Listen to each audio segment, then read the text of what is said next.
What is going on, everybody? Welcome to the Games for Life podcast. We're usually every Friday, Saturday, or Sunday discussing that gaming shit. I'm one of your hosts, Terrell.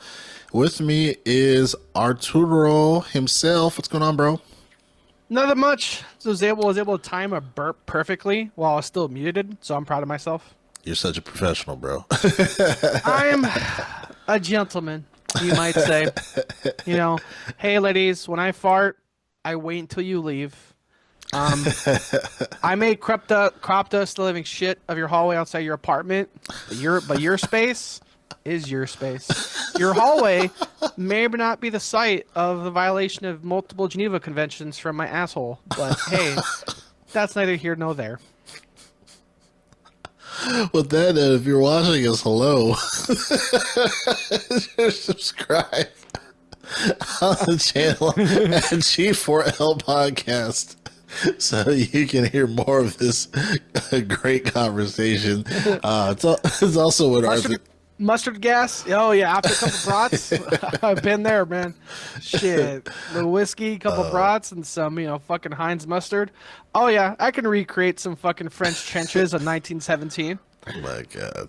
And then also when Arthur does the streams and stuff too. Recently he's been streaming South of Midnight with Ours is Behind Us, which we will be talking about, main topic here of the show. And everything else Gamers for Life wise, you can go to linktree.com/Gamers for Life, the number one stop link for all the things related to it. And here at the Gamers for Life podcast, we watch the news, or we read the news where you can watch or listen to what you choose by clicking on the links to the time codes within the description of the episode, so you can go to the segment that you care about most. There's only two of them, so you just have to choose.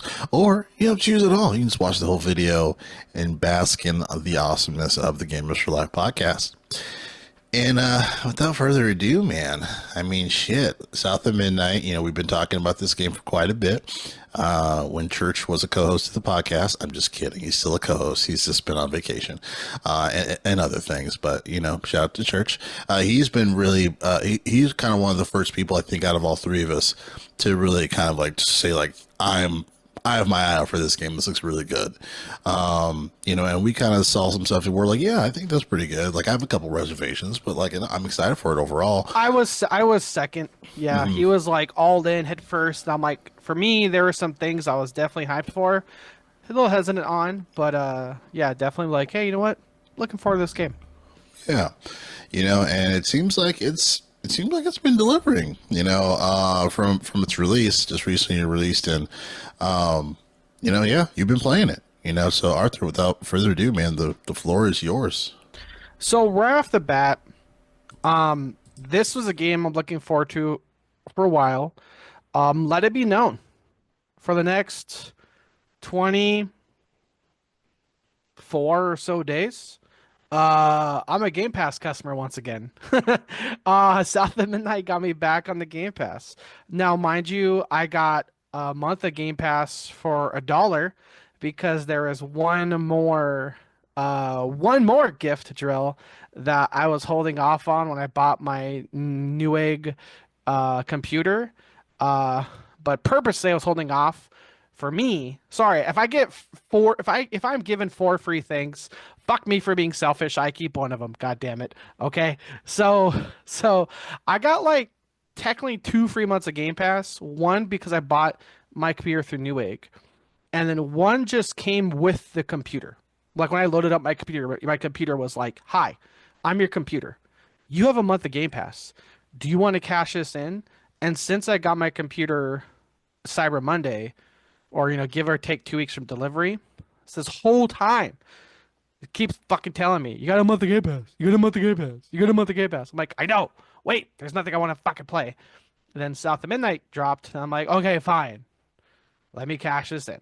So one of the free months I give to you, all this stuff. But I knew for a while, South of Midnight would be the game to get me back on Game Pass, and I am thoroughly impressed.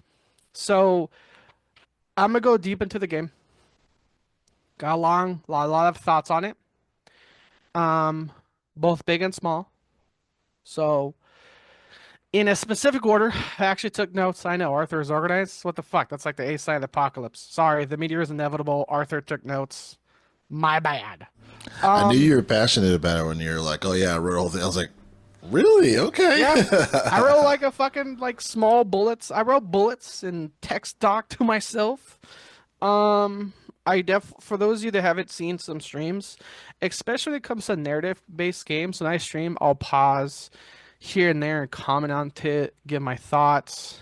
I usually end stream, especially early into new games. I'll pause to get my thoughts on the game, link into topics going on in the world, or just the industry, the genre, things that's relative towards it, right? Because these are all things that affect our opinions of a game.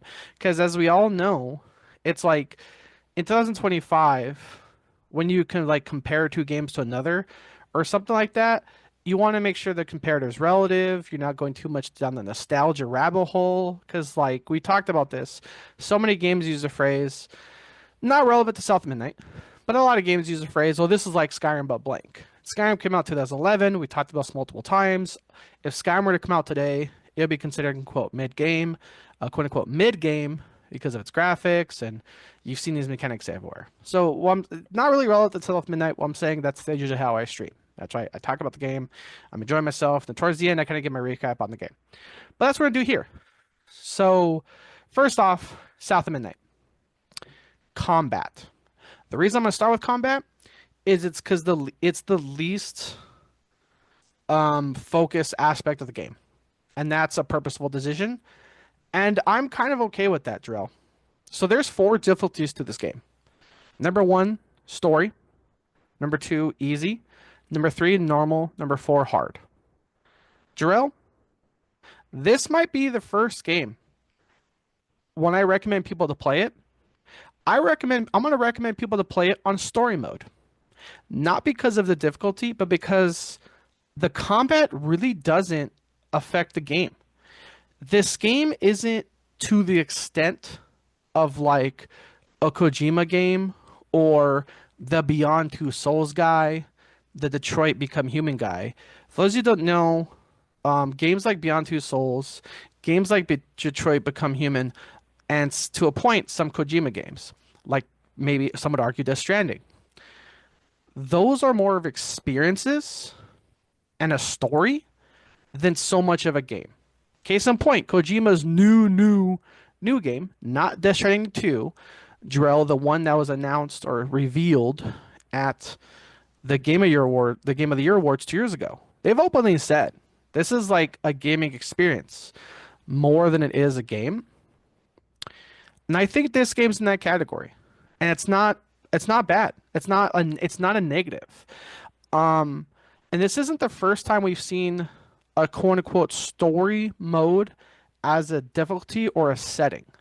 Now, we used to joke that Wolfenstein had a quote unquote baby mode for because game dealers said it was too hard.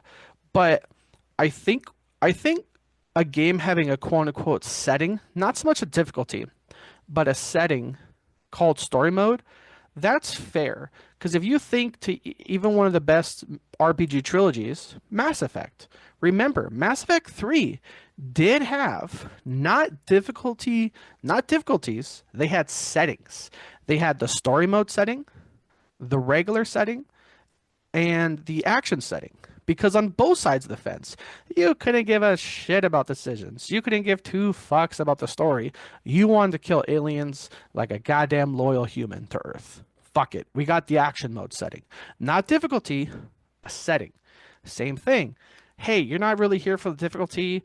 This is a trilogy of two games worth of save files. It's a crescendo to a massive years and years and years worth of decision making, all coming up to one moment, one act, and you want to skip, not difficulty wise, but skip a lot of the unnecessary combat that didn't affect the story.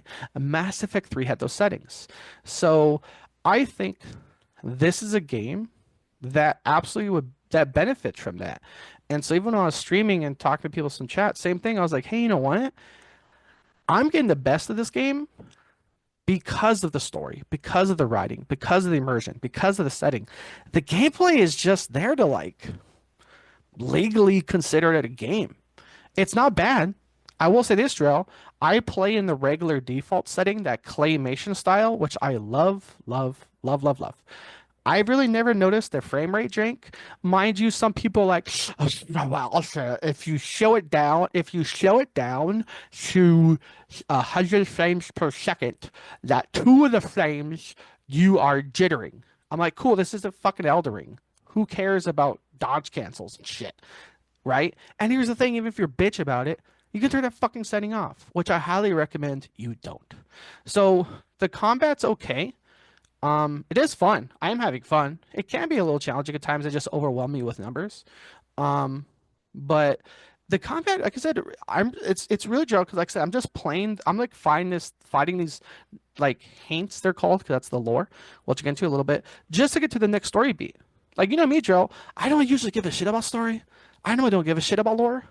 This game is a hard opposite for me. I'm shocked myself. Like you guys know, when we play with Victor, it's like here's a lore thing. Who gives a shit? Unlock it. Kill things. Kill demons. Kill demons. Kill demons. I'll give a fuck. Well, Pastor Graves and who fuck Pastor Graves? Fuck his family. They're all dead. Fuck you. You know, let's kill demons, right?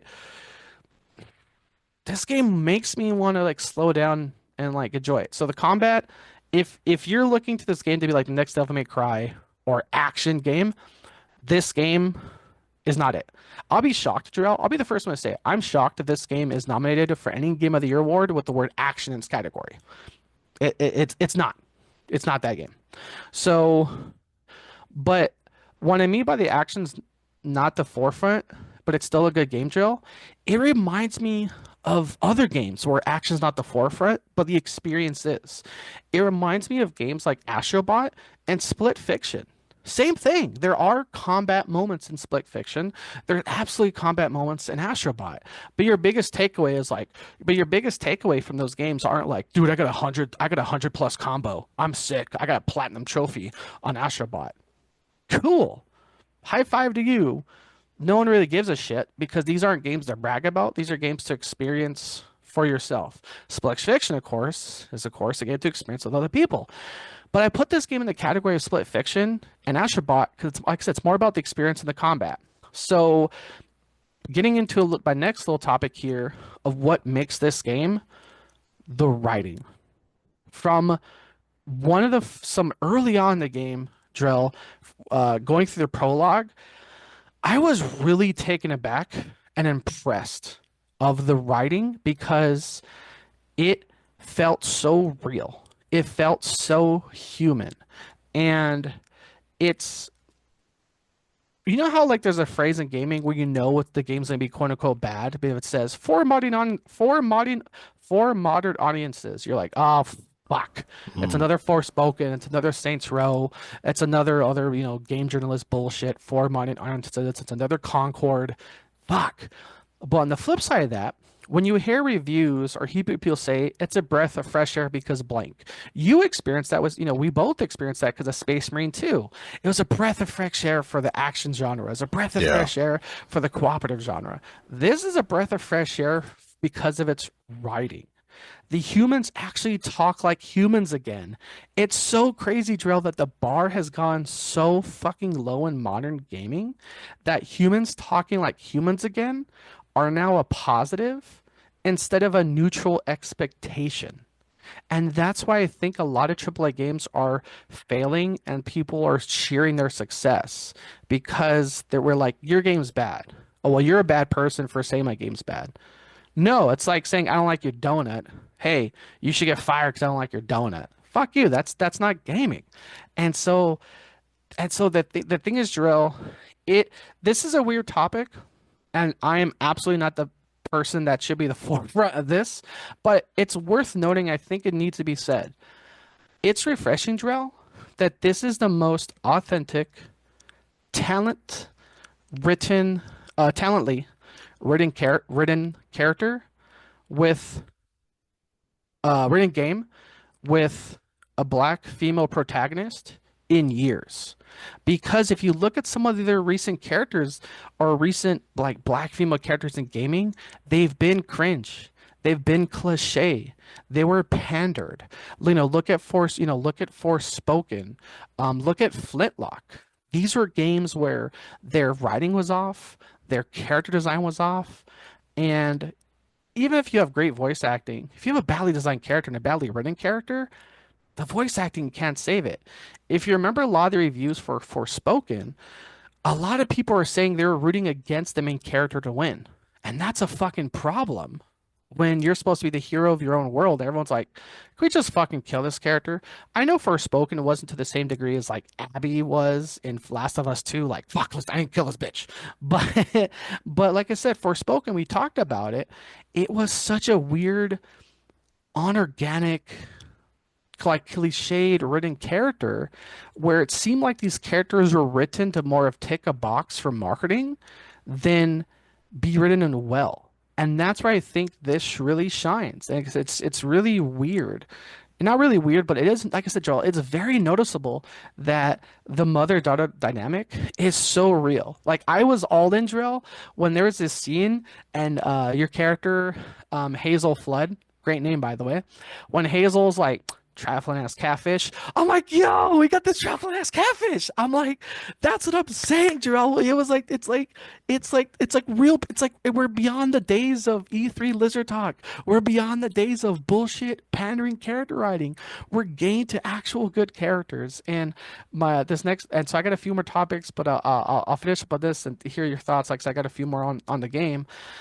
But again, the writing and the performances doesn't feel like there were boxes ticked. It doesn't feel like they were pandered. They weren't cringe. They weren't a cliche on themselves. Like you've seen too many times in modern media where like, okay, what's this character's backstory? She's black. Okay, what's her motive? She's black. Okay, what's gonna be her struggle in life? She's black. I'm like, God damn it, you can't take these surface deep things and try to make them deeper for a character because in any artistic medium, it's going to fail, and we've seen it time and time again. So how Hazel was designed, her design from her hair to her jewelry to her clothes, everything about it. It's like a breath of fresh air to holy shit, you're playing an actual real human being experiencing a magical world for the first time. And that's why I wanted to use games like I said, games like Forspoken and games like Flintlock, because those are the closest I can think of where you have this like real human, like a black, this black female in gaming thrusting upon this magical world. And Forspoken and Flintlock, I feel like could have done so much better if given the right, focus. And this is exactly what I'm seeing with South of Midnight. So, like I said, I got a few more topics on lore and other things like that. But for the writing, Jarrell, I can't cannot praise it enough. It's the writing sucked me in early on to be like it's real. Like it's they're like I said, they weren't looking to be like, hey guys, look, we wrote. Hey guys, look, we have a. Hey guys, look, we have a POC of color. Hey guys, like, hey, look at our Twitter, look at our hashtag. No, they're just making it's almost like a mystery, Joe. They can just make a good character regardless of nationality, regardless of ethnicity, regardless of culture. Just focus on making a fucking good organic character. And that's why I think this game, for many reasons, I'm more to check into. It's a ridiculous fresh breath of fresh air, and I cannot applaud Compulsion Games enough when it comes to the writing and the voice acting. That's really great to hear, man. And I've always been a huge proponent of games with really good writing and story. I remember having not really a debate necessarily, but there's guys that I used to know that they're into movies or whatnot, and I always was like a very much story writing, like that can get you, like that is the core of anything that you do from an art perspective. The narrative, what is the story? What is the story? And that's the beauty of games too, is that I feel that, you know, whoever says games aren't art, they're just fucking idiots at this point, because it's like there's so many examples of really great stories within games. They just deliver in a very great, in a different way, from a game perspective.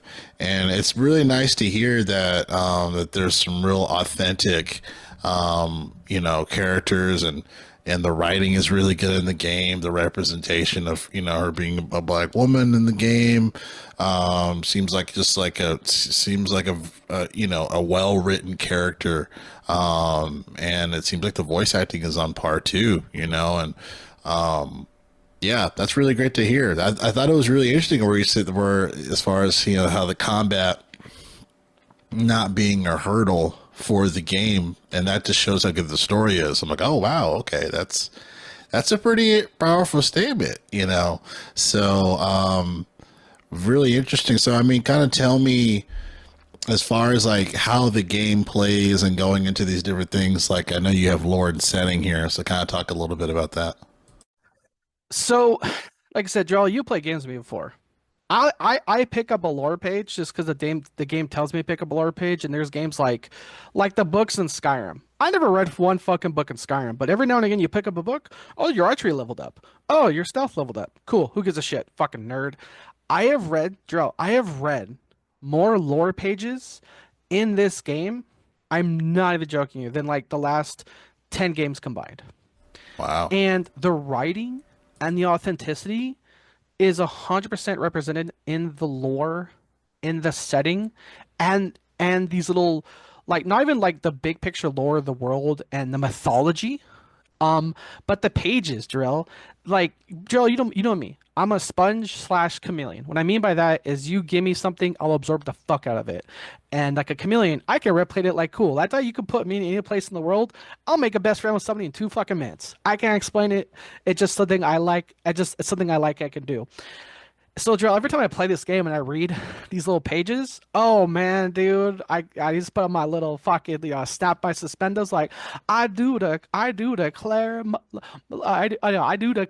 declare I am quite parched. Like these pages, Joel. Like I was reading a page today, and it was like. I don't know. It was like Auntie May got stricken by something fierce. She was been bedridden for 6 days. That's almost a week. And I'm like, you're right. 6 days is almost a week. And I'm just like, let's fucking go.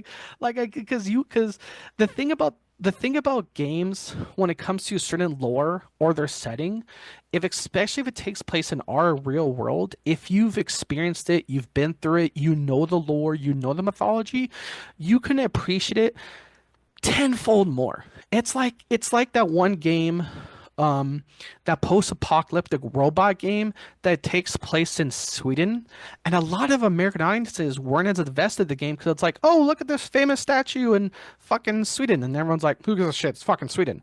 But like I said, I've been through Louisiana, I've been to New Orleans, I haven't been to New Orleans, you've been to New Orleans, and so to see the lore sorry, the mythology, the Cajun, Creole, Bayou mythology, but the forefront of this game, and the world building all coming together perfectly. It's so good. It's done so well, Drill. The art style, the claymation is something I love, so that was a big bias for me early on. I love faux claymation games. I love faux claymation movies, stop motion movies, like whether it's the Wallace and Gromit movies, whether it's from that one company that does Kubo and the Two Strings, Leica Studios that does Kubo and the Two Strings, Box Trolls, other things like that. I'm always down for that. So they see this into that style of animation be replicated in the game. I was like, oh, I'm in. And there's Louisiana fucking Bayou Cajun shit. Sign me the fuck up. And it's on Game Pass. So when it comes to the lore and the setting the drill, I'll say this. I have not felt as immersed in like an accurate setting or like a lively setting, or I've never been as, I'll say this. I haven't been as attentive in a world or a setting a game probably since playing the Hogwarts Castle, which I've told you is the most immersive setting in modern day gaming, is that fucking castle in Hogwarts Legacy. And I felt like I was, like I said, I felt like I was in Hogwarts, man. It made me want to go through the Everglades. It makes me want to visit the national parks out there. It makes me want to see, like, holy shit, Louisiana has a bunch of sunflower seeds. I didn't fucking know that. Midstream drill, I'm like looking all the, like, 'cause I'm reading all these pages and I'm looking up recipes. They're like, there was like a lower page about the county fair, and it was like water pie. And I'm like, what the fuck is water pie? So I Googled it midstream. I'm like, oh, it turns out water pie is a regular pie but with a translucent gelatin custard that looks clear. So bam, now I know what the fuck water pie was. And there was like, come eat shad, SHAD. I'm like, what the fuck is shad? Turns out the type of fish that goes out there in the Everglades. Um so so again, you and I have both been to Louisiana, and so that's why I think when you and I play this game we can appreciate a little bit more. But Um, you can always tell in gaming when something is a setting versus when something is an homage. Like Ghost of Tsushima is an homage to the island of Tsushima. This game is an homage to Louisiana, to Baton Rouge, to everything about it, to the Everglades, right? And there's a lot of history, like real life history that's in the game. Like there's a couple moments about pirates, and when a lot of people think about pirates, they think of the Pirates of the Caribbean. They think about fighting the Dutch East India Trading Company. They think about fighting the British. But what a lot of people don't remember is the pirates play a huge history in American culture, like even back from the days of the American Revolution. Till this day, you can see actual like real life areas where pirates buried their treasure, pirates hung out, pirates had their coves in the Everglades, in Louisiana. Like the Gulf of Mexico and that area played a huge part into again pirate, not even lore, pirate history, to the fact where there were some pirates employed during the American fucking Revolution. Like that's crazy. In Louisiana. We fun fact, Joel, you know me as like Arthur Snapplecap Arthur. We at one point we hired the American revolutionists hired pirates to go fight the British Navy because we couldn't compete against their Navy 1-to-1. But pirates had a lot of they're like sneaky tactics. So let's go hire these other guys to fuck with the Navy. And that's exactly what they did. And where are they based out of? Fucking New Orleans, right? So the other thing too, the other thing that's really funny, Joel, every time I play this game or I end stream, it makes me want to watch like every piece of like Louisiana that's been in pop culture. It makes me want to watch Princess and the Frog. It makes me want to rewatch The Water Boy. You know what I mean? It just makes me want to go back. It was really funny. I was like laughing to myself on stream because I was like combining different like pop culture moments. Like not only the Princess and the Frog, because there's one character that talks just fucking like the Firefly. That fucking ooh that Firefly ooh child talks just like Yeah. him in the fucking game, and it's just funny. I was made myself laugh during stream because it was like I was doing the faux speech from the water boy, but tweaked. It was like, oh yeah, because there's a part of moment fight. You're coming back. You're coming back after adversity after getting beaten down. It's like, oh yeah, well, you remember the time when Hazel Flood showed up at halftime and the Mud Dogs won the Boo Boo Bowl, do you? And so it makes me want to reach watch the water boy. Um, but like I said, man, like I said, there's a difference when the setting is just the game takes place here. Where does it take place? A forest, a desert, versus the setting being a part of the game, a part of the mythology that's completely about this, like the Benji tree hugging Molly, the catfish, the bottle tree. These are real things in American folklore. The same reason why, like in Fallout 76, in the Appalachians, there's the Wendigo, right? There's the skin, there's just a million pieces, a part of various regions of American folklore. The same way when you think of the Mojave, you think of the cacti, you think of the hawks, you think of the red plains, you think of the monitor lizards, right? Same way when you think of the forests in the Northwest, you think of the sequoias, you think of the eagles, you think of the wet foliage. This is what you think of when you think of the Everglades, Louisiana. So that's what I'm saying why this is not just the game takes place here. No, like this is a part of the game. Everything about it. Like it wouldn't make sense to make a game about Louisiana fucking and Cajun and Creole mythology. Oh, where does the game take place? Idaho. It just wouldn't. It wouldn't thematically make sense. So, um, and this game drill is not does not hold punches when it when it hints at some crazy fucking real life themes. So you are Hazel Flood, daughter of, I think the mother name is Tracy. That's the premise of the game. There's a hurricane, the mother's in the house gets taken away, kicks off the game, right? But your grandma, Miss Bunny Flood, she is what you can only describe as like an old school plantation owner, business suit, hunting, taxidermy, older white lady.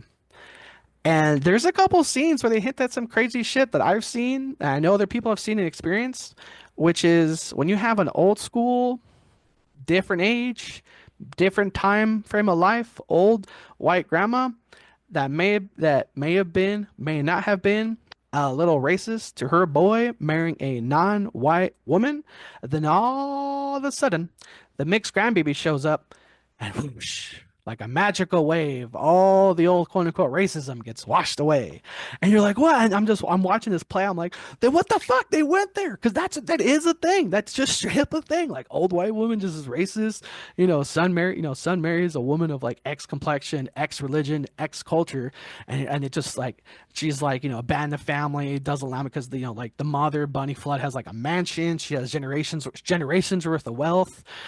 And the son chose love over family, walked away from all that, which fun fact, by the way, if any of you older mothers out there wondering if your son will choose you over love, your son's will choose fucking love every goddamn time. And so, and it's crazy because it's really real how they go over that because real, the way the grandmother describes herself so your character has to go talk to this other guy, this old school black guy, right?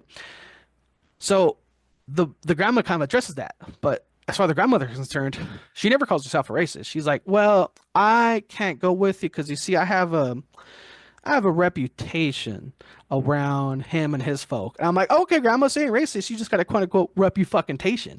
And that's exactly like when you've seen these conversations, that's exactly how they go down. They never like, yeah, I'm racist. They're like, they think different on me, so I'll let you go. I'll stay behind. You come find me when you're done. And I'm like, what the fuck? We got racist grandma in this bitch. And like, so for them to have that in the game, but it's done so well. First off, it's done with such a level of talent. Because at the end of the day, this is a product. This is a game. So it doesn't matter how much done it doesn't matter to a point how much is done with respect or homage or authenticity. This is a game. So at the end of the day, if it's not done well, no one's gonna give a shit. No one's gonna be like, this game sucked. That dialogue sucked. Well, they had that one moment that's pretty real. Yeah, but the game's a 6 out of 10, so who fucking gives a shit? So the fact it's done, again, it's written so well, adds to the fact that it's honest, it's authentic. Like I said, me, I'm white, dad's white, mom, not so fucking much.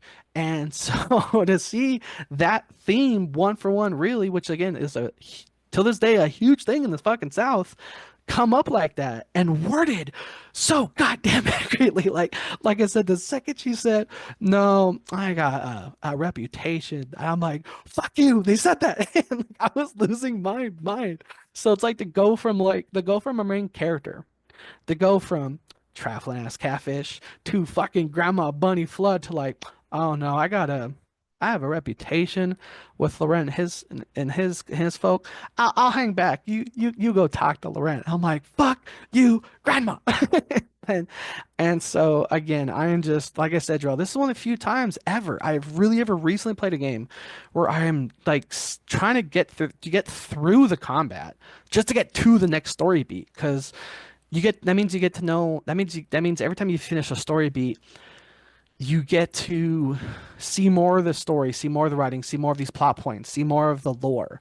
And it's crazy. Like, I don't want to spoil too much, but like when you're trying to find out, oh, what happened to this guy? Oh, what happened to this predator? What happened to the alligator? And you find out what happened, you're like, that's what fucking happened. So like not only that, but these like plot twists that keep you guessing. Drell, I'm 0-3. I have gone through 3 points of the game to find out who did this, who did this, who did this. I've been way off every single fucking time. I've been way off. I'm like, no, no, no. I've watched like 9/10 of Law and Order SVU. I know who the fuck did it. I am wrong every goddamn time, dude. I am wrong. And when you see it, you're like, fuck, that's what happened. Um, so when it comes to all the amazing points about this game, before again we go back and forth onto it, I'll end with my final rating. For me, man, like I said, this game's like an Astrobot. This game's like a Split Fiction. It's not Devil May Cry. It's not Elden Ring. You know what I mean? It's not Call of Duty. It's not, you know, it's not a competitive shooter. It's a game in its own right. Um, this game for me is like an eight. I don't know, maybe 8.5. I don't feel comfortable giving it a nine only because I don't feel comfortable giving a nine the same way I want to give Beyond Two Souls a nine. Let's say Beyond Two Souls had like some of the best writing. Even then, like I said, because Beyond Two Souls, as we both know, isn't like the most gamer game, right? It's like an experience. So for me, this game is like definitely a solid 8, 8.5. I'll say this, man. This is the best Game Pass game I have played in years. This is way better than fucking Flintlock. This is way better. I'm enjoying this more than Starfield. I know these aren't one for one comparisons, but when these are like day one Game Pass games, that's what I'm grading off of. It's like this is the best day one Game Pass game I have played in a long time. I think it's 8 out of 10. Um, I think I'm not agreeing with it. But when gamers in this modern era see a few boxes, quote unquote, being ticked and are worried or not if the game's gonna be good, I don't agree with them, but I can point see where it's coming from. Because like you look at Flintlock, you look at well, not so much Flintlock. You look at Forspoken, right? You look at Assassin's Creed Shadows. You look at Concord. And when games are advertised about having boxes ticked, it sends off all the red flags. And to this game's credit, it never advertised like that. It never really once said, "Oh, what's the best thing about your game? Our character is black." That was like that's like Concord and other shit. You know what I mean? This is like, what's the best thing about your game? The story. What do you think people are enjoy about the combat and guessing the origin stories? The marketing advertised the game correctly. The art style sucks you in. Um, and I just can't wait to play more, man. So this game's a solid 8 out of 10. I can't wait to beat this game. I'm gonna make a goal that I'm gonna beat this game. One, while I still have Game Pass, and two, before Expedition 33 comes out, because I'll still have Game Pass when that game comes out. So I'm really curious to see how that's gonna handle up to it. But like I said, man, 8 out of 10. I can't praise this game enough. One last thing I need to put in the chat drill, music. That's why I need you to try to experience this game. The music drill, like I said, I've been through Louisiana. I've never been to Orleans. Like I said, man, this game is like, I don't know if this game was sponsored by the state of Louisiana or Louisiana Tourist Board. It makes me want to go to fucking New Orleans. It makes me want to go to Louisiana. Yeah, So, hearing live music in Louisiana is pretty special. It's like yeah. wow, yeah. But that's some of my ending points on it is like I said, they're not afraid to pull punches amongst this amazing well-written story, well-written characters. Like I said, every time the mom and the daughter talk to each other, it feels like I don't know if the voice actor for the mom is an actual mom in real life. I don't know what kind of relationship the voice actor for Hazel has with her mother in real life. It just feels like I said, to a mother talking with her daughter. It feels like two actual human beings. I sent you clips on the voice acting of Assassin's Creed Shadows. And they're like, did they use AI or did developers want to put themselves in the game? Shiitake mushrooms. It grows at night. Thank you for saving me. Like the like those are like I remember when I sent you those clips about Assassin's Creed Shadows. I'm like, hey, by the way, I just let you know, this is not an edit. This is not a skit. This is not a joke. Like these are real things from that game. And so to go from that to this game, like I said, breath of fresh air, 8 out of 10. It's on Game Pass. And Joe, not only is it on Game Pass, it's not a full price game. It's only $40. And I think that's another thing why I'm not saying this game deserves a break, but I think there's always an asterisk comparing like just it just is. There just is like a minimal asterisk of comparing like a $20 game or $40 game to a quote unquote AAA $70 random trash bullshit, which this is not. But that's that's some of my big points in this game, Joe. And like I am enjoying myself. And like every time she talks, like I said, man, like I said, when she was like, man, traveling ass catfish, and she said it like under her breath too, as one would. I'm just like, damn. I knew that was like an hour, maybe half an hour into the game. And also an hour into the game. I knew from that moment on, I'm in for a good experience, man. I'm in for a great fucking experience.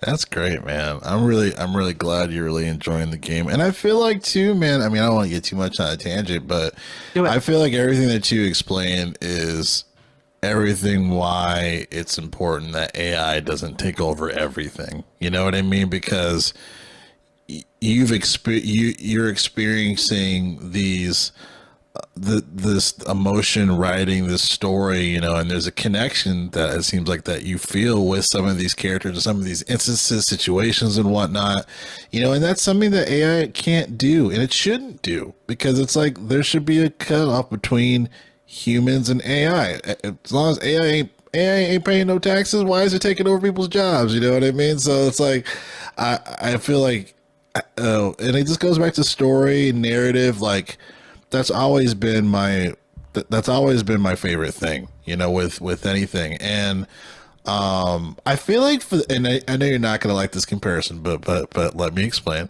It sounds like, and I will be playing this game. I'll probably buy it on Steam. Honestly, if it's $40, that's very reasonable. It kind of reminds me of The Last of Us as far as like the gameplay isn't the forefront of the game. And Last of Us gameplay is not the forefront. Like I'll be completely honest. I feel like what's that game where you're a biker? I've mentioned this before in the show. Days Gone. Days Gone has better gameplay than The Last of Us. Like the gameplay mechanics are better. Like Last of Us gameplay is very janky as far as okay, I have to hold L up just to Try select my shotgun. Like try crafting in that game.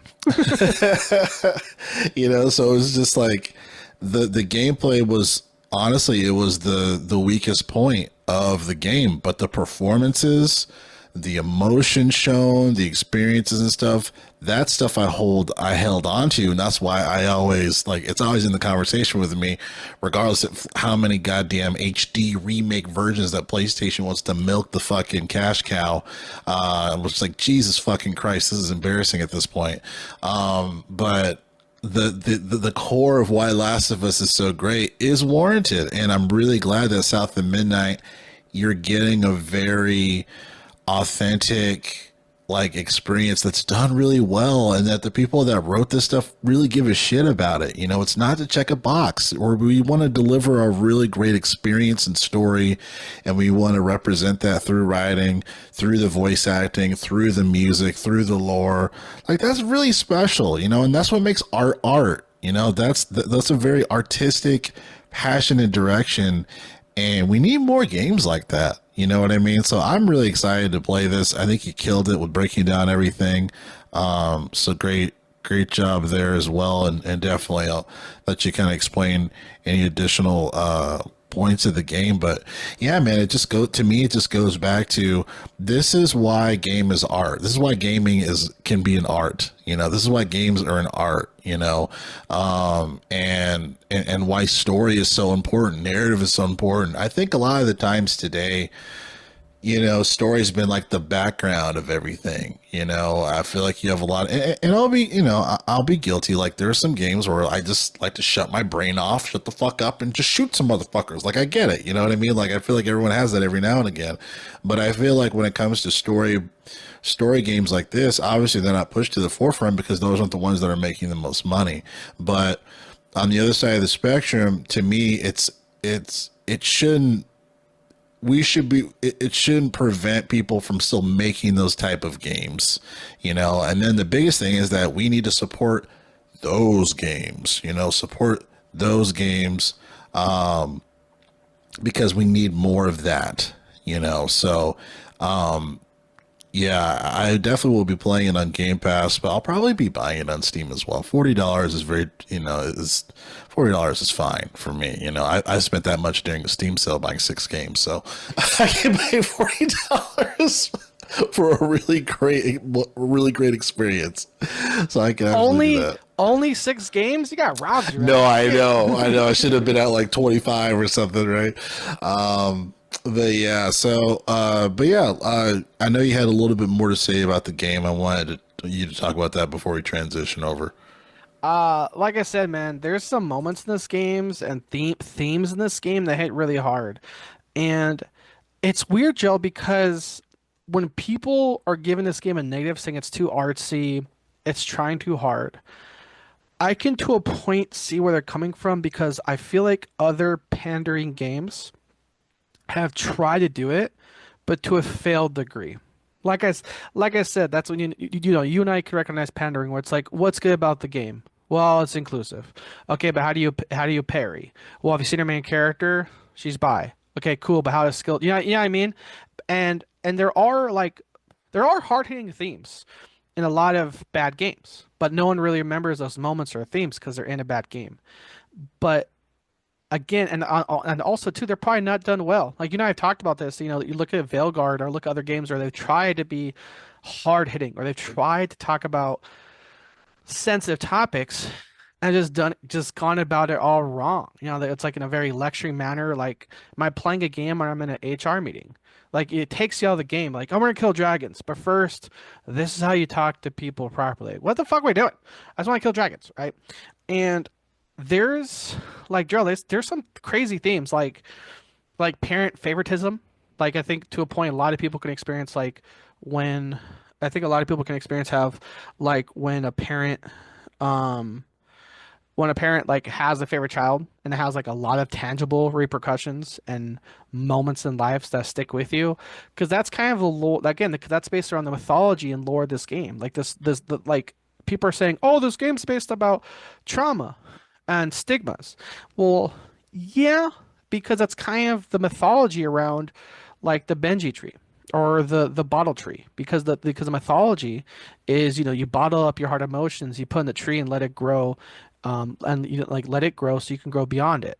So when you experience or you're witnessing, you know, someone's moment like a sibling died, you're witnessing the moment where like someone's parent died, you're witnessing the moment someone's child died, and words like trauma and things like that are coming on the screen. It's one, it makes sense thematically because that's part of the actual mythology. Like I can't think of another example, but like let's say like somewhere Japanese mythology is like you put your trauma, you know, in the water and blah blah blah, it floats away. And somewhere where they make a game about that, and they put the trauma in, you know, in the water and it floats away. People are like, oh, they're being woke, they're being this. Like, no, that's the mythology. You know, Thor is a Norse god. You put this in a tree and blah blah blah blah blah. That's literally the mythology.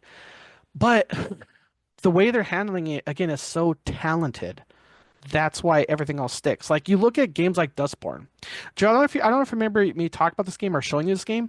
Dustborn is a music rhythm game where things like being triggered, gaslighting, are actual mechanics in the game, and they're done I remember you insultingly mentioned. bad. Yeah, I remember you mentioned that. Yeah, I was like, "What? That's a real thing?" You're like, "Yeah." I'm like, "Jesus." Dustborn is a real fucking game. IGN gave it like a 7 or some shit because of course they fucking did. But like I said, that's, you know, so again, so when someone reads the word like trauma or past, they, you know, someone thinks of Dustborn, they're like, oh fuck, here we go again. A game's gonna talk about trauma. It's gonna be like Dustborn. This game's gonna fail. This game's done bad, and it sucks because so many games have tried to do that to an insultingly degree, assaultingly bad. Sorry, an insulting, um, bad degree, like Dustborn, that games like this, when they have those mechanics, don't get given a chance. Like early on, so early on Drell, because the character is, which is in the trailer, you're a weaver. You kind of affect, you know, strands of fate. You know, you're a weaver, and you can interact with other mythological creatures of the realm, right? And so it turns out the last weaver of your area, Prospero, uh, this was a person that helped slaves escape. And this is like in the fucking prologue. This is the introduction of the game, and something like that, Drell. Holy shit! Again, it's done with such talent first, respect, and authenticity that like it really sticks to you in a positive way. It, like I said, it doesn't feel like pandering. It doesn't feel like taking a box. Like again, like think of all the, you know, think of the marketing we've seen about this game. You know, I mean, think of the marketing we've seen about this game. Never was there a tweet or a fucking Reddit post or a fucking Blue Sky post of, we're descendant of someone helped free the slaves. Cool, buy your game, power to people. It's like, no, I mean, these are beats in a game, as it should be, but they're done so well. Like at some point, like I said, you're following the images of the past of, you know, this woman help slaves escape, and then you find some old abandoned slave quarters, which again is a major history of Louisiana. Like till this day, there's this day those, you know, you can still see museums and other parts where that still exists. So it's not like, oh, they made it up. Like no, you can just go see slave quarters in Louisiana right now. And there's other, like I said, there's other themes that kind of hinted at with like again like parents aggressively having a favorite child, aggressively having a non-favorite child, and what comes from that, what happens. So when you see these memories of like the past woman helping the slaves escape, when you see the memories again as a weaver, seeing these moments of this child living through the life of the unfavored child, you're like, God damn. Like this is like I said, it's hard hitting, but again, it's done well. It's not pandering. There's no lectures. There's no cringe. There's no modern Twitter. Like, I mean, there's no like modern Twitter speak. They don't talk like a 14-year-old living online, like some other games do, right? And so it's because of those themes, it's because of those moments where you learn the past history of this town or the past history of this family or the past history of this guy that like you're just like it's a, those are the reasons why you just want to fight through the combat. Go through the combat and like fuck, what happened to this brother? Fuck, let me kill you. Fuck, what happened to the kid? You know what I mean? You're just like fighting to learn what happens next. It's like if this book was a page turner, it's like I said, you just can't this book, if this were to be a book, it would be definitely what's considered a page turner. You just can't wait to see what happens next. And me personally, because like I said, I've been 0 and 3 of every major point of guessing who did what or how this happened. And you're just like, man, like I said, I can't wait. So again, can't talk about this game enough. I look forward to you playing it. And like I said, because the combat is clearly not the focus, I encourage you playing on, if not easy, story mode, man, because it's the story and the music and everything else that keeps you hooked. Oh yeah, I'm gonna be definitely playing story mode. That's definitely my jam right now. And then also too, I wanted to respond to what we've talked about on the show before, as far as like pandering, like the pandering, and like the people that just don't do it right. And I've been more on my conspiracy stuff back these days, my conspiracy theories or Let it what have you. fly.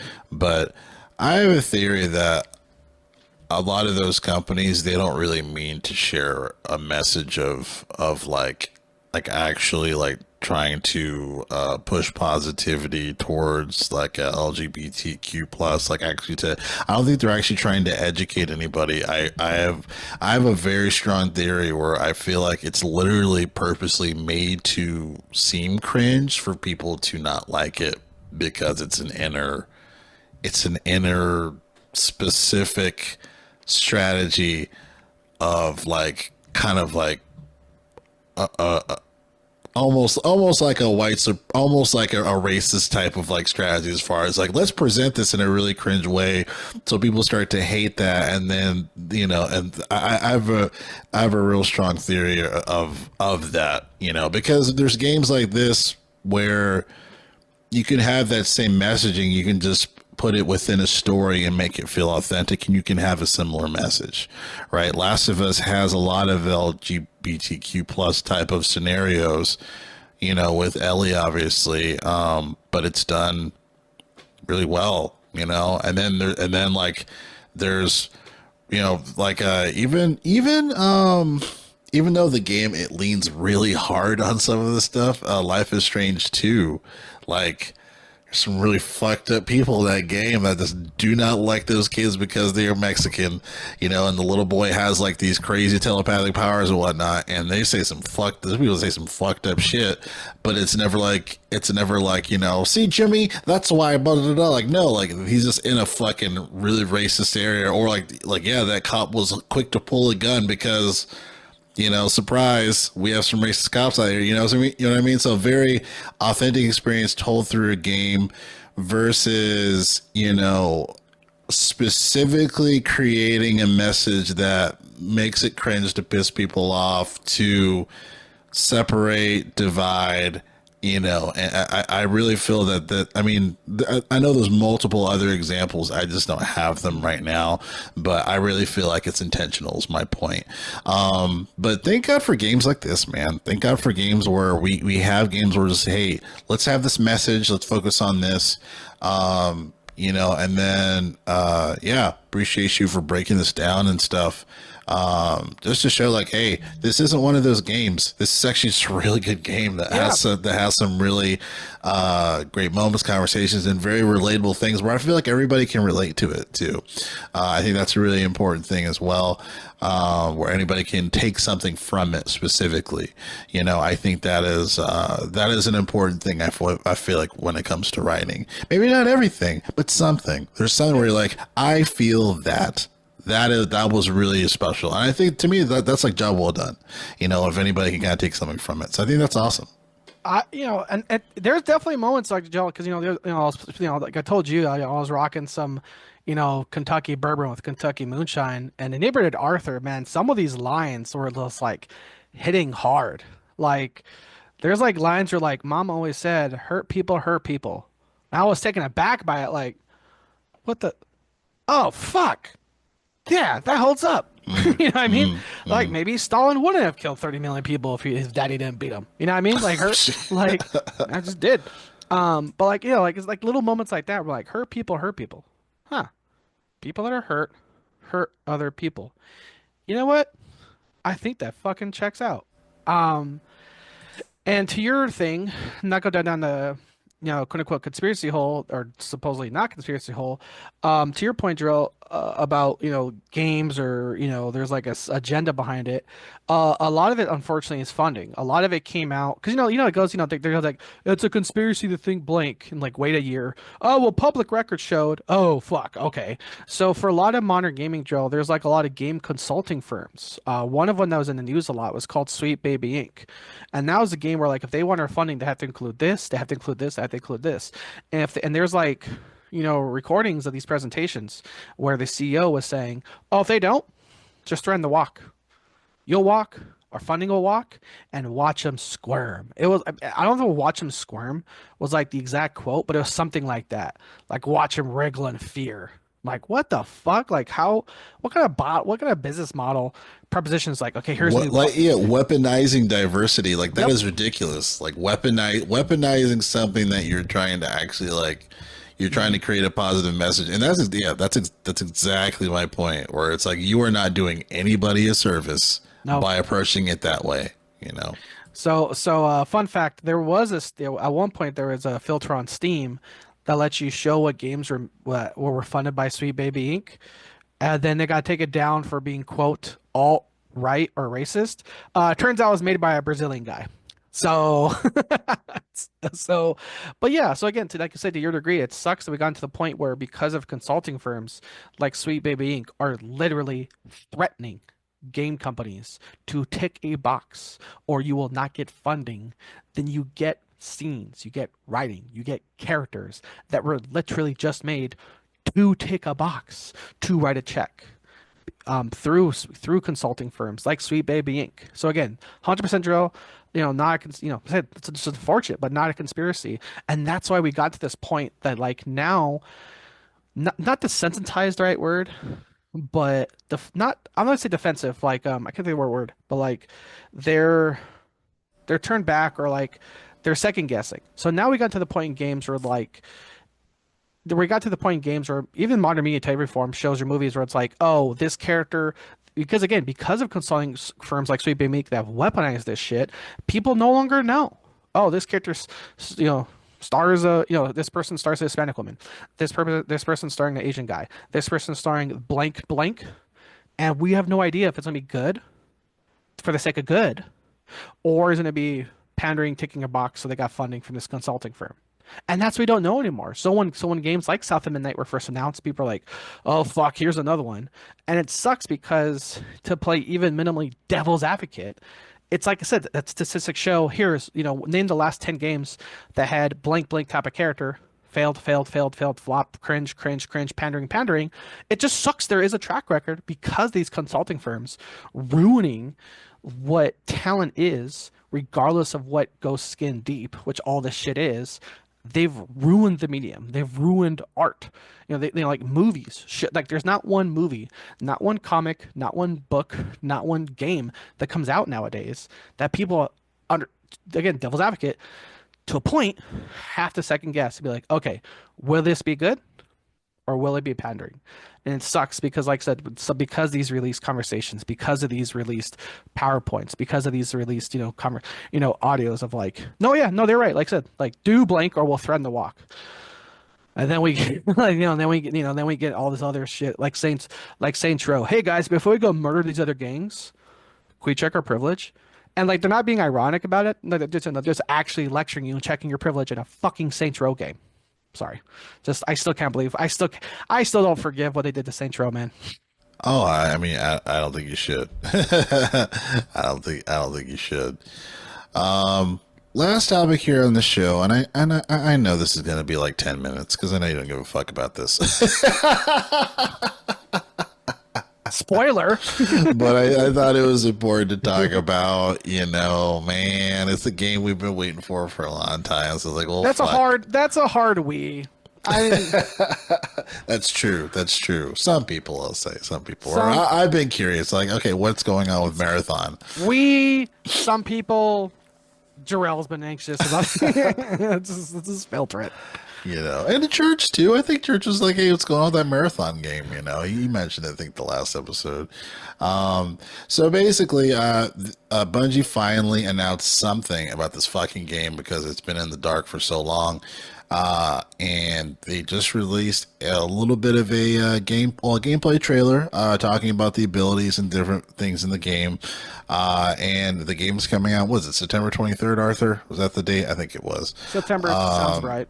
Yeah, I think it's September 23rd. So they dropped the actual date of it. It's not a Sony exclusive. It's coming to Xbox. That's true. It's not a Sony exclusive at all. So it's kind of like Bungie's coming back home to Xbox. Yeah, one more reason as far as like, so why did you guys buy Bungie again?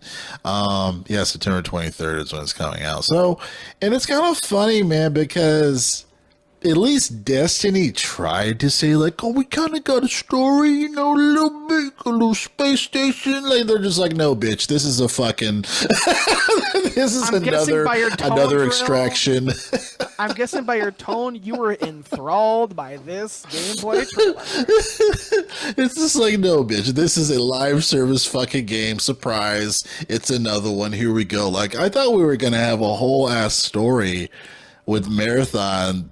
Like, I thought they were trying to build something up aside from just being gameplay. And I'm like, is this why the game was delayed so much? Where they're just like, no, fuck that.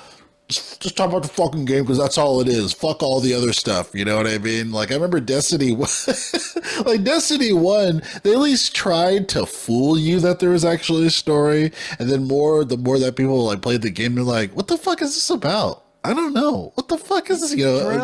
Jarrell, to know the story of Destiny 1, you have to pay attention during the loading screen when Peter Dinklage literally phoned in his fucking paycheck over a fucking Nokia phone. Guardian, they took over the planet. We can't let them. Let's go kill them. Okay. Guardian, we took over the planet. Good job. Let's go back to base. I think there's another planet being taken over. We should go stop them too. Fucking check. Yeah. Good job, Peter Dinklage. Yeah, man. It's definitely a shame. So yeah, man, I mean, as far as for the gameplay, I mean, the game looks good. I don't think it looks bad at all.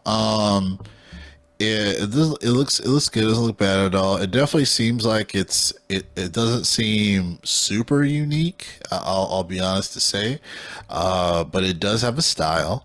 My thing is is it going to really tie in players? I think it will to a degree, but it's just kind of like, hey, here's another live service game where you can shoot, insane guns, and there's gonna be a season pass. Like they weren't even like slick about it. They're just like, here's another one of those fucking live service things, you pansies, like your Marathon coming out. We know you're gonna play it. Like I'm just like, you guys didn't even like sell it to me. You guys just tell me about the gameplay, so I just thought that was funny to me for some reason, as far as just like, y'all didn't even try to have any type of cinematic trailer. Y'all were just like, so the gameplay about this, we're like, wait a minute, I haven't heard anything about Marathon. Like, are you gonna tell me at least like what's the concept around Marathon? The concept is it's just shooting live service game. I'm like, oh, okay, got it. Like at least Helldivers 2 gave you the whole aura as far as like Super Earth and fucking going after for America and freedom, like destroying these fucking bugs, ruining everybody's lives. You know what I mean? Like at least they created this aura of like, I think I want to sign up and shoot up these fucking aliens. You know what I mean? Like they at least sold you that. This was just like, so the gameplay for this live service game is like, wait a minute, wait, what am I playing here? So I was kind of taken back by that, but I mean the game looks good. It doesn't look bad. Comes out this year. That's great, I guess. I don't know. I don't know. I don't. I would be. It would be. It would be hypocritical for me to say that I don't want another one of these or that I don't care to play these. For me, speaking for me, because I've been playing the finals. Like the finals, I've been playing that pretty hardcore. Um, I'm mad at myself because I saved like $1,000 for a game that sucks dick. But on the finals, what the fuck? It just kept my other gun that I had for free. Um, but I don't know. I don't know. What are your thoughts on? What are your thoughts on Marathon? I wonder how much this Apex Legends skin costed. It's retro Apex Legends. That's literally what it is. It's Apex Legends with a retro skin, with a retro sci-fi skin. That's all I saw. I'm not I'm not saying it's gonna be bad. I'm just saying what did I see? I saw Yeah. Apex Legends with a different skin. I don't know. I mean, I guess like hopefully, because to me the most annoying thing about Apex Legends is that it's like traditional MOBA style, I guess. I don't know if MOBA's the right word, but basically it's a traditional style where if you die, then that's it. There's no respawning. Like the game's over, like PUBG, if you will. And always thought for Apex that mode shouldn't exist. Like there should be respawning, just because as far as for one, how long the game fucking loads. Two, just how the style of the game is. It feels like a game that you should be able to respawn and play again. Like if the finals had it where, and it doesn't even make sense if the finals had it in this way, but if the finals had it where you just died and if you died you didn't come back, like I wouldn't play the game. I would uninstall it. I'm like, that's ridiculous for how long everything loads, and then if I die once, then I'm out of the game. Like fuck you, you know what I mean? So, I'm hoping that Marathon doesn't have that, just because I feel like people aren't going to be able to experience all of what the game is about. Like have respawn points. Like let's stop that type of gameplay style, or at least have a setting where you can turn it off. I just feel like that's a ridiculous sentiment. Not everything can be Fortnite. When you have like a huge map, when you have a huge map, it's a little different because you get to experience everything a little more. But when you have a short, close-in map, and then if you die, that's it. Like I'm like, come on, like what the fuck are we doing? I don't know, man. You say now everything could be Fortnite, but Sony's still got like 10 more fucking live service games coming up. None of them are Fortnite though. Like Fortnite is like everything in a game that is that style. Like I've never seen so many different characters within Fortnite of this world and concerts and shit. It's just like it's like internet the game. It's really weird, but like it Yeah. works for some reason. You know what I Yeah, mean? I feel like the three games in that category, I was talking about, how like South of Midnight is in the same category as Astrobot, is in the same category as Split Fiction, where like I think it should get nominated for Game of the Year, even though a lot of people understand. I feel like Fortnite, Minecraft, and Roblox are in that own category where like it's so fucking big, it's everything. Um, but with Marathon Man, I don't know. Like like I said, I'm not the target audience. Let me start there. I'm not a big into extraction shooters. To me, here's the thing, Drill. Scout's Honor. I don't know the fucking difference between a battle royale and an extraction shooter. I don't. What is it? Do you know the difference? I don't fucking know. I mean, Helldivers 2 was an extraction shooter, wouldn't you say? I don't know what extraction shooter means.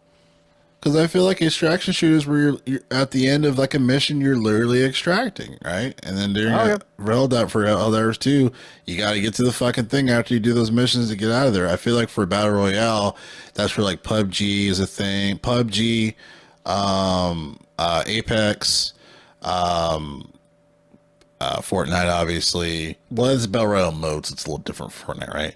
But yeah, I feel like to me, I feel like those are the differences. But I feel like to my earlier point, the differences between Marathon and Helldivers. So Helldivers sold you the concept of Helldivers. You know what I mean? Helldivers is also PvE, so you don't have to worry about sweaty fucking no lifers. That's very true. Like That's very true. I got a life, so any That's very game true. that says, "Hey Arthur, you have a life," you're going to pay for a game, or you have to go against people that have no life. I'm out. I'm out. I don't give a Yeah. shit. To that core more often than not, more often than not, to the core concept. There are a few exceptions, like rivals. You're like, I usually have like one game that takes that itch of fighting other players. But but more often than not, like I said, if the scenario is, hey Arthur, in order for you to have fun or win, you have to be a no lifer. 99 times out of 100, I'm like, I'm out. Not for me. Just Yeah. it just isn't. I'm just when you draw. I'm not PvP. I'm PvE. Yeah.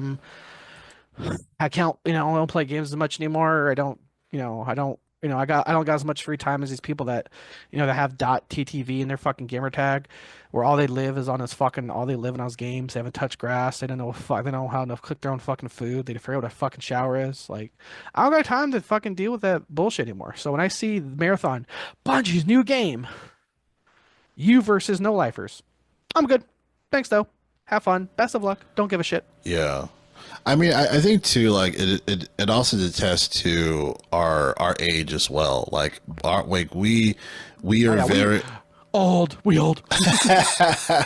like we have to pick and choose what we want to play with the time that we have because we have other things that we have to do given our age as well, right? And so I think it makes absolute sense as far as for like as far as you're like no, I got this if I want to play. Like that doesn't really interest me. Like I 100% respect that definitely.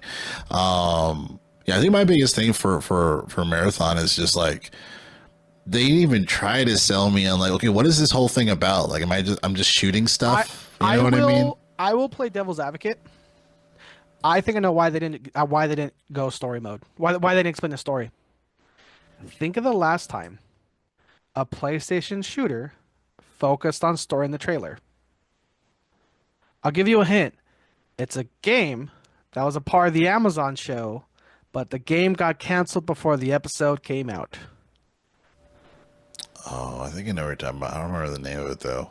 Oh, who cares? The game's fucking dead. Concord. Oh, Remember that fucking game? They did the whole exact that's not a opposite. fair example. I mean, that's a good I think it is. example. I think it is. That's a good This example, is but that's a this story done bad. Like they did everything bad. Imagine if it this was is a, good. this I think Concord, because look, Concord is a PlayStation owned fucking shooter. Whether you call it hero shooter, extraction shooter, whatever you want to get its fucking semantics. The last time PlayStation, a first party PlayStation game, not exclusive, but a first party PlayStation, which Concord was, and Bungie is, it's fucking owned by PlayStation. The last time PlayStation had a online fucking shooter, hero shooter, extraction shooter, whatever, and they focused heavily on the story, more on the gameplay, and it fucking bit in the ass. Because Joe, if you I don't know if I don't know if you watch like streamers' reactions to trailers. When they showed the story for Concord, we're like, okay, this is like a discount Dollar Tree version of Guardians of the Galaxy. Okay, okay, okay. The second the fucking words hero shooter or 5v5 shooter, where the fuck it was either 5v5 shooter or hero shooter came on the screen, everyone was like, God damn it, I'm out. I don't give a shit. I'm out. I'm out. I'm out. And so because it was like they've gone through all this story, who these people are, some premise of the world, premise of the universe, premise of the lore, and the next upcoming hero shooter. Ah, fucking God, I'm out. Fucking bullshit. I'm out.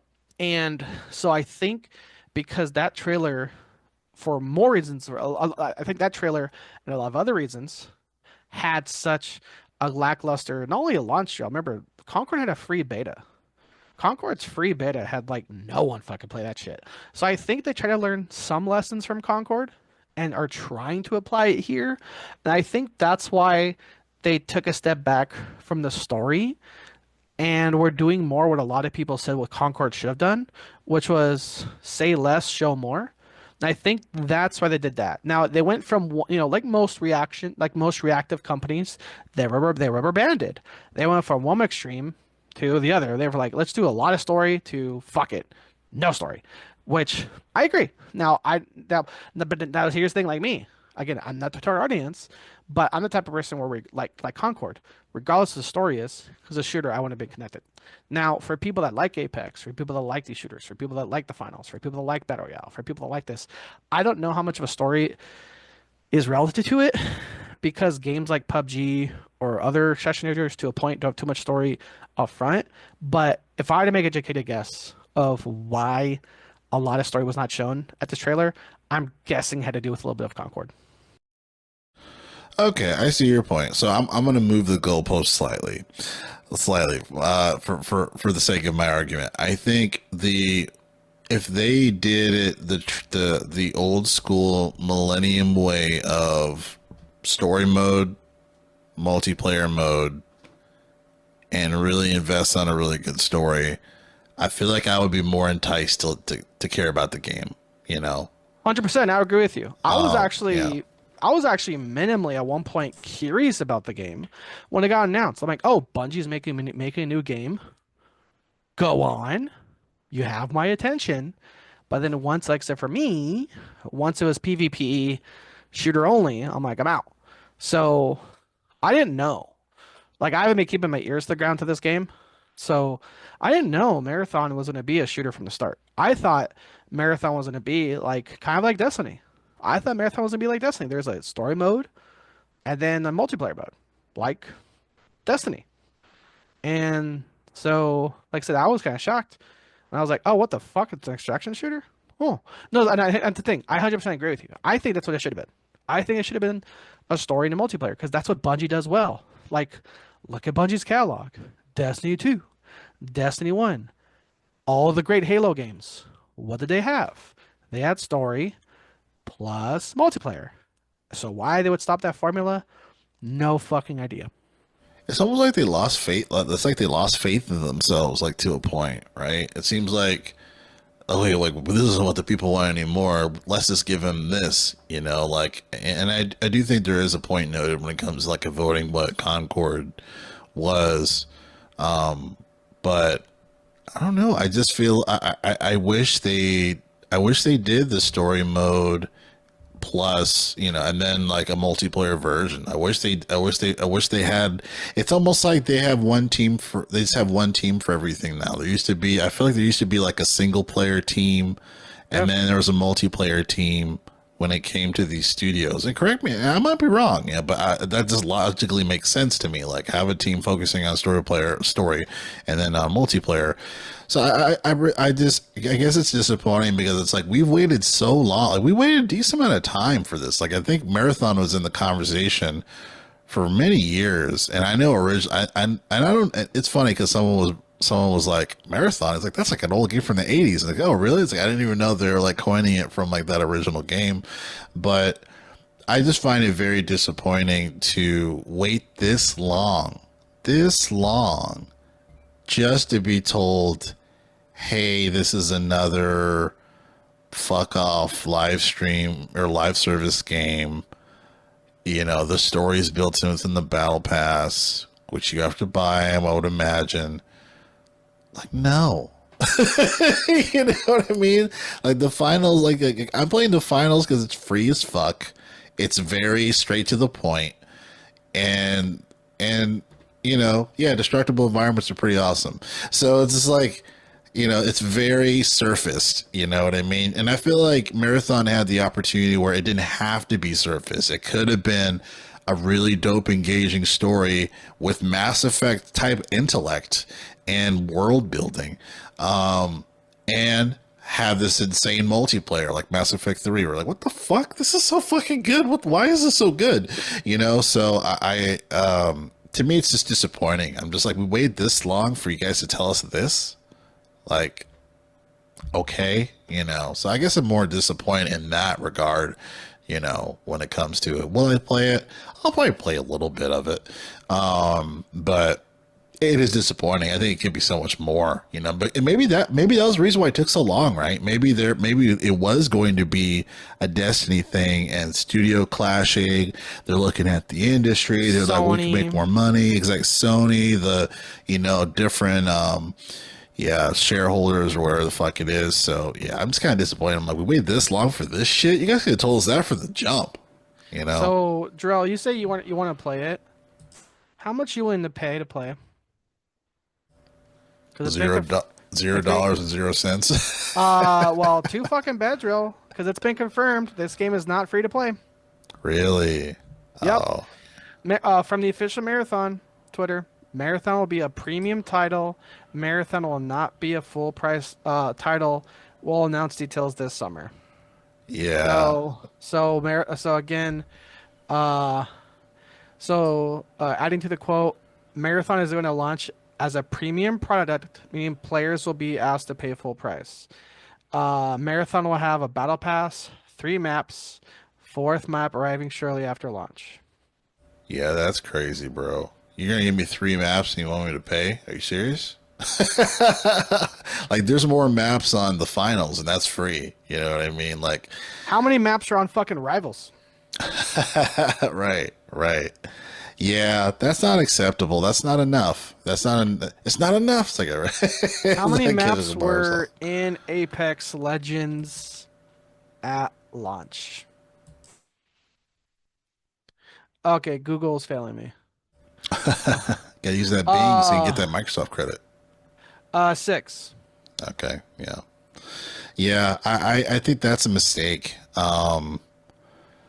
I don't think they're doing enough for people to pay full price for a premium game that they know nothing about, and you know, especially with the track record that they've had. You know, and I know there were some DLCs that were good on Destiny 2, but to me, the Bungie brand has deteriorated. It's not the same as it was when they had, you know, it was like the Halo brand, like Bungie's Bungie, like yeah, like I think it's really changed over the years, you know, and it's not the same merit, and I don't think they can pull 80, $90 from people, especially when GTA is coming out. I mean, so I do like that they're putting their dick on the table saying, you know, September 23rd, let's go. You know what I mean?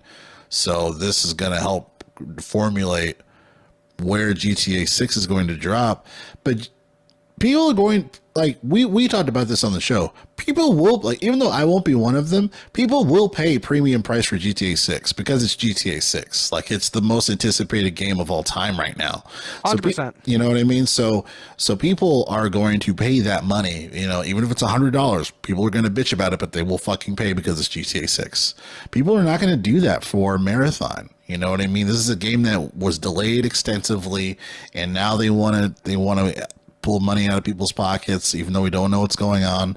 Like, you know, what's funny, Arthur? There is a game that I was seeing on Instagram, Andy Cortez from Kind of Funny, but I like Andy Cortez. He's cool. He was playing a game called Void Breaker. It's in beta mode right now. It looks exactly like Marathon, and I think it's free. The gameplay looks exactly like Marathon. I'm like, Yeah, that's the yeah, thing people forget is there are so many games coming out like this, and they come and go. And by coming, go I mean Concord, go I mean fucking Lawbreakers, go I mean X Defiant, go I mean Paladins. You know, we this is a very very fragile fucking genre. Everyone's trying to get their yeah. moment flash in the pan, and more and more and more and more, we're seeing people not. I'm laughing, Joel, because you're disappointed that Marathon, um, you're disappointed that Marathon doesn't have a story mode. I put something in chat. I just Googled it. The Marathon series was among the first titles in the first-person genre to emphasize storytelling, which it accomplishes through the use of terminals with game levels. So the original Marathon did have a story mode. This one won't. Wow, So there's that's no single interesting. player experience this time, but there's still a season to season story to follow. Hey Jarrell, season to season story to follow. Oh man, that makes me think of another great game, Jarrell, that had the season to series story. It was made by DC. They were like some sort of Suicide Squad. Um, and how's that game? Let me Google it. And it's dead. Okay, Suicide Squad is dead. So the last major game we saw with a season to season story premise fucking died. So, um, this game's not free to play.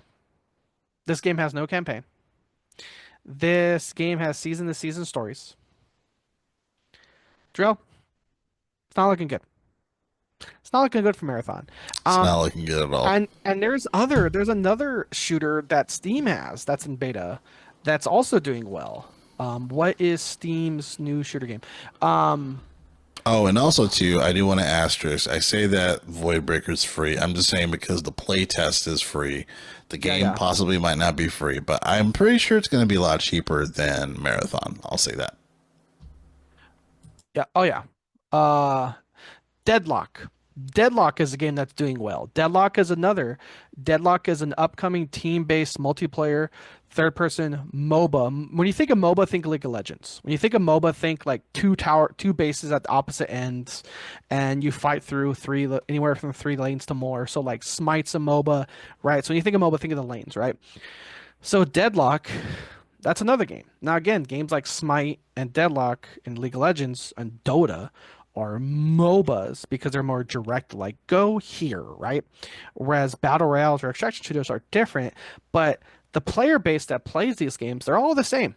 You know what I mean? You're not, you're not fighting your RPG customers, you know what I mean?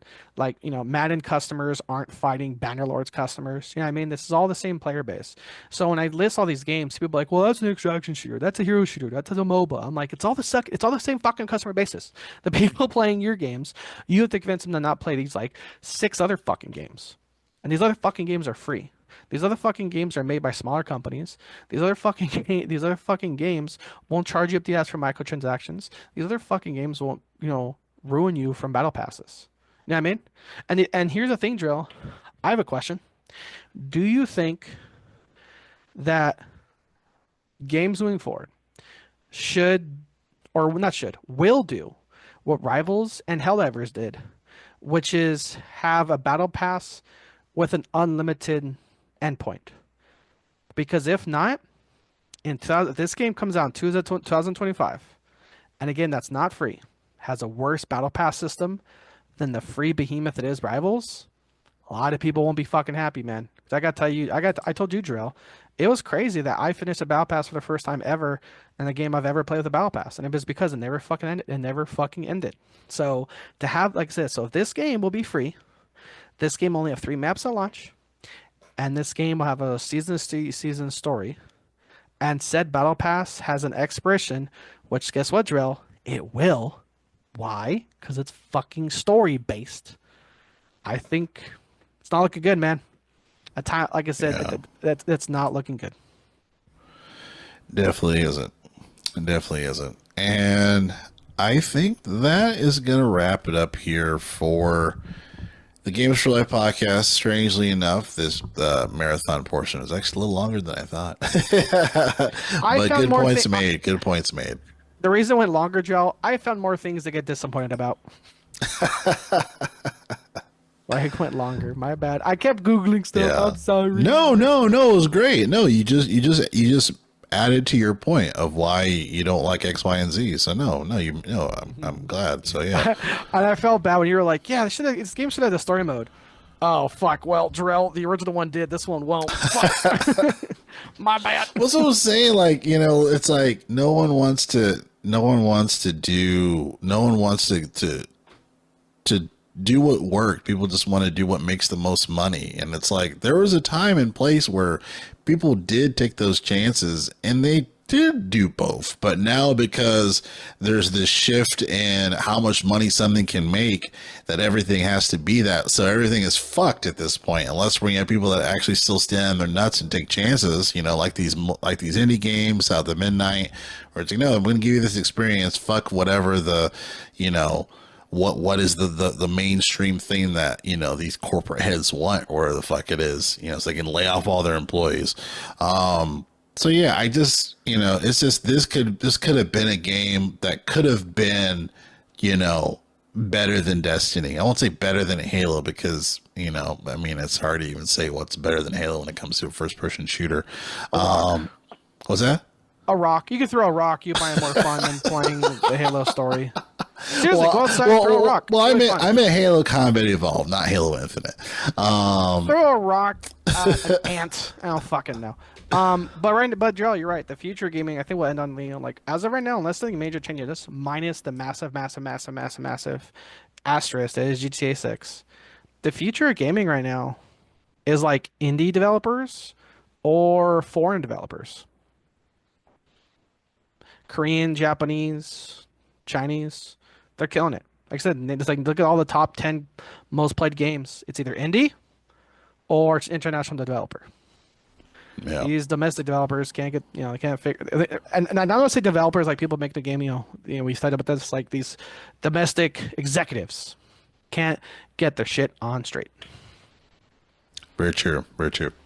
Well, with that, ladies and gentlemen, we're going to end here again. Gamers for Life podcast each and every Friday, Saturday, or Sunday, discussing all things games. And one of your hosts, Jerome, with me is Arthur Thomas. That's me. All right. Thanks, guys. We'll see you next time.